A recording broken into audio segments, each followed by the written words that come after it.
பிரியமானவர்களே, இயேசுவின் நாமத்தினால் உங்களை வாழ்த்துகிறேன். மீகா 7வது அதிகாரம் 7வது வசனம், நானோ வென்றால் கர்த்தரை நோக்கி கொண்டு என் ரட்சிப்பின் தேவனுக்கு காத்திருப்பேன், என் தேவன் என்னை கேட்டருளுவார். மீகா 7வது அதிகாரம் முதல் 6 வசனத்தில் பார்க்கிறோம். திடீரென்று அந்த தேவ மனிதர் பார்க்கிற எல்லா சூழ்நிலையும் மாறிவிடுகிறது. மனிதர்கள் மாறிவிடுறாங்க, எல்லாமே ஆப்போசிட்டா நடக்குது. அந்த சூழ்நிலையில் அவர் சொல்லுகிறார், நானோ வென்றால் கர்த்தரை நோக்கி கொண்டு என் ரட்சிப்பின் தேவனுக்கு காத்திருப்பேன்.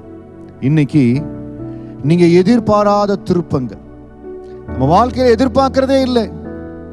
இந்த மனிதர்கள் மாறுவாங்களா? இவ்வளவு நம்பிக்கையா இருக்கிறாங்க.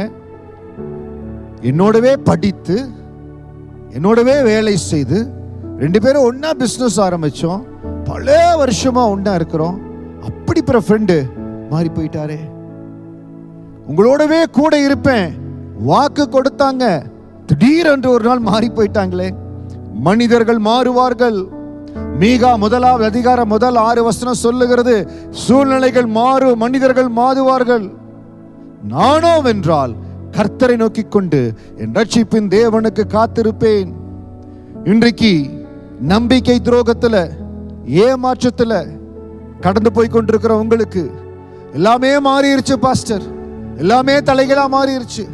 என்னிடத்துல இருந்து பணம் வாங்குற வரைக்கும், நான் நன்மை செய்யற வரைக்கும் நல்லா பேசி கொண்டிருந்தாங்க, திடீரென்று மாறிவிட்டார். நீங்க நம்பிக்கையோடு இந்த தேவ மனிதர் சொன்னபடி நானோ வென்றால் கர்த்தரை நோக்கி கொண்டு என் ரட்சிப்பின் தேவனுக்கு காத்திருப்பேன்.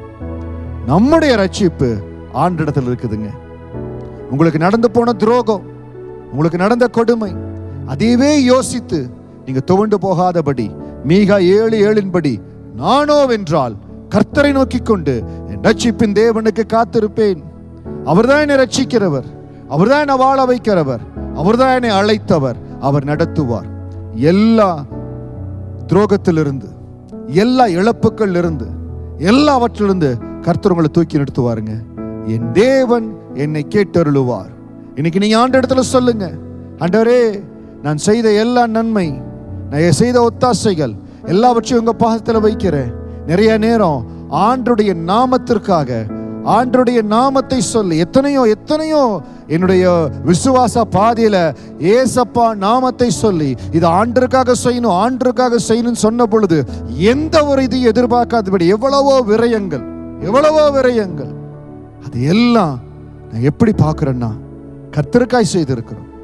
அன்பான சகோதரி சகோதரியே, இவ்வளவு விரயமாயிருச்சே, இவ்வளவு நான் உழைச்சேனே, இவ்வளவு நான் செய்தனே, நீங்க செய்ததெல்லாம் பரலோகத்துல தேவன் கணக்கு வைத்திருக்கிறார். ஒருவேளை மனிதர்கள் துரோகம் செய்திருக்கலாம். மீகா 7வது அதிகாரம் முதல் 6 வசனத்தில் இருக்கிற போல மனிதர்கள் மாறி இருக்கலாம். அதை குறித்து நீங்க கவலைப்படாதீங்க. ஏமாற்றங்கள், துரோகங்கள், நம்பிக்கை துரோகங்கள் நம்முடைய வாழ்க்கையில கடந்து வந்து கொண்டுதான் இருக்கும். ஆனா நாம என்ன செய்யணும்னா கர்த்தரை நோக்கி ரட்சிப்பின் தேவனுக்காய் காத்திருக்கணும். இன்னைக்கு மிகுந்த நெருக்கத்தின் மத்தியில் இருக்கிறீங்க, எந்த வழி எடுக்க, எப்படி எடுக்க தெரியல. தேவ சமூகத்தில் உபவாசத்தோடு காத்திருங்க. என்னுடைய விசுவாச பாதையில மிகுந்த கண்ணீர்ல, மிகுந்த போராட்டத்தில் போன பொழுது உபவாசத்தோடு 40 நாட்கள் உபவாசத்தோடு தேவ சமூகத்தில் காத்திருந்து, ஆண்டவரே என் ரட்சிப்பின் தேவனுக்காக காத்திருக்கிறேன்னு சொல்லி அவர் சமூகத்தில் காத்திருந்த பொழுது மீகா 7:7 படி என் தேவன் என்னை கேட்டருளினார். இந்த வசனத்துக்கு என்னுடைய ஊழிய பாதை சாட்சி. அதே போல இன்னைக்கு ஊழியமா இருக்கலாம், குடும்பமா இருக்கலாம், வேலையா இருக்கலாம், எந்த இடத்துல தேவன் உங்களை கேட்டருளும். உபவாசத்தோடு அவரை நோக்கி பாருங்க, ஆண்டவரே உங்க பாதத்தில் என்னை ஊற்றேன்னு சொல்லி உங்க இருதயத்தில் இருக்கிற என்ன பாரமா இருந்தாலும் தேவ சமூகத்தில் ஊற்றிருங்க. மீகா 7:7 படி கர்த்தர் உங்களை கேட்டருளுவார். நீங்க உங்க இருதயத்தில் இருக்கிற எல்லா வாஞ்சைய, என்ன தேவைகள், என்ன போராட்டத்தில் இருக்கிறீங்களோ எல்லாவற்றிலும் பரிசுத்த ஆவியானவர் உங்களுக்கு விடுதலை கொண்டு வருவார். கர்த்தர் உங்களை கேட்டருளுவார், உங்களை வாழ வைப்பார், உங்களை பலப்படுத்துவார். சந்தோஷமா இருங்க. தேவன் பெரிய காரியங்களை செய்வார். God bless you.